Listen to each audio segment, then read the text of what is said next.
আসসালামু আলাইকুম। সবাই কি অবস্থা? সবাই কেমন আছেন? আশা রাখি সবাই আলহামদুলিল্লাহ ভালো আছেন। আমি আলহামদুলিল্লাহ ভালো আছি। শুধু মনে করতাম যে বাংলাদেশেই মনে হয় এরকম ঘটনা ঘটে। আচ্ছা বলেন তো, একটা ডিভোর্সি নারী, একটা ডিভোর্সি মা তার সন্তানকে নিয়ে বাঁচতে চাইছে, এটা কি তার অপরাধ? অপরাধ না। একটা 16 মাস 17 মাসের বাচ্চা, 18 মাসের বাচ্চা বা 2 বছরের বাচ্চার ভিতরে এমন কোন জিনিস দেখে কিছু কিছু জানোয়ারদের, কিছু কিছু অমানুষদের লালসা জাগে? এটা 18 বছর 20 বছর মেয়ে না যে সে উশৃঙ্খলভাবে চলাফেরা করছে। সে উশৃঙ্খলভাবে চলাফেরা করুক বা পর্দাভাবে চলাফেরা করুক, এরকম পর্দার নারী অনেক ধর্ষিত হয়েছে। উশৃঙ্খল শুধু মেয়েরা চলাফেরা করে দেখি তারা ধর্ষিত হয়, যারা পর্দা করেও যারা ধর্ষিত হয়েছে তারা।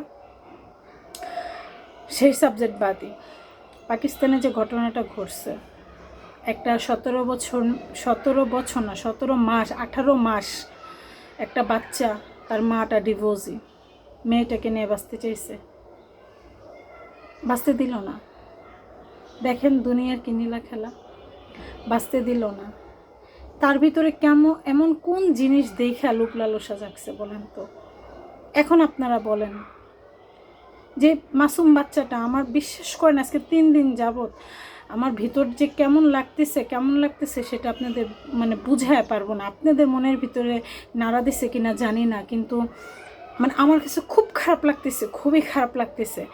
যদি ভিতরটা দেখাইতে পারতাম আমি মা হয়ে, যে একটা ডিভোর্সি মেয়ে যে এমনি তো হয়েছে, তার নিজের মেন্টালিটি ঠিক নাই, তার বাচ্চাটা নাই, বিশ্বাস করেন চারো সাইডে চিন্তা ভাবনা করলে সে মেয়েটার জন্য অনেক খারাপ লাগতেছে, অনেক। শুধু মনে করতাম বাংলাদেশে এই ঘটনা ঘটে, বাংলাদেশে এইসব ঘটনা ঘটে, বাইরের দেশেও কিন্তু ছাড় নাই। মেয়েদের কি কোনো জায়গায় নিরাপত্তা নাই? আমার বাচ্চাটা কি নিরাপত্তা নাই? আমার বাচ্চা, আপনার বাচ্চা, আমার বাচ্চা মানে আপনার বাচ্চা, আপনার বাচ্চা মানেই আমার বাচ্চা। তাহলে তার কোথায় যাবে? বাচ্চাগুলো কোথায় যাবে? কার কাছে যাবে? দাদার কাছে আদর করতে দিলে দাদারও সমস্যা, চাচাদের কাছে আদর করতে দিলে চাচাদেরও সমস্যা, ফুপাদের কাছে আদর করতে দিলে মামাদের কাছে, ভাইদের কাছে, তাহলে বাচ্চাগুলো কোথায় সেভ আছে বলেন তো? মানে আমি আজকে 3 দিন যাবত আমার এত খারাপ লাগতেছে, মানে আমি এটা নিয়ে ভিডিও করব কি করব না, মানে অনেক চিন্তা ভাবনা করে পরে বললাম না।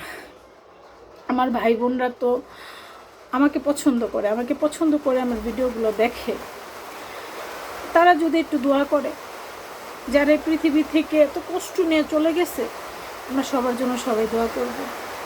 এই মাসুম বাচ্চাটার জন্য আমরা দোয়া করব। আমার আর কিছু বলার নাই ভাই বোনেরা। সত্যি কথা একটা কথাই বলতে চাই, যারা এই সবের দিকে যাদের লোভ লালসা হয় তারা আসলে মানুষ না, তারা আসলে মানুষ না, তারা মানুষের কোনো পর্যায়ে পড়ে না, তারা হিংস্র প্রাণীর থেকেও খারাপ, প্রাণীর থেকেও তারা খারাপ। যাই হোক, আমার আর কিছু বলার নাই ভাই বোনেরা। সত্যি কথা আমি মানে এক কথায় যে আমার একটাই মাথায় আসে যে কি দেখে তার ভিতরে এরকম মানে আগ্রহ হয়েছে জানি না। মহান আল্লাহ তাআলা খুব ভালো জানে। মহান আল্লাহ তাআলা প্রতিটা বান্দাকে মাফ করে দেখ। মহান আল্লাহ তাআলা প্রতিটা বান্দাকে বুঝার মতো তৌফিক দান করে দেখ, আমাদেরকে হেদায়েত দান করুক। সবাই ভালো থাকবেন, সুস্থ থাকবেন। আল্লাহ হাফেজ।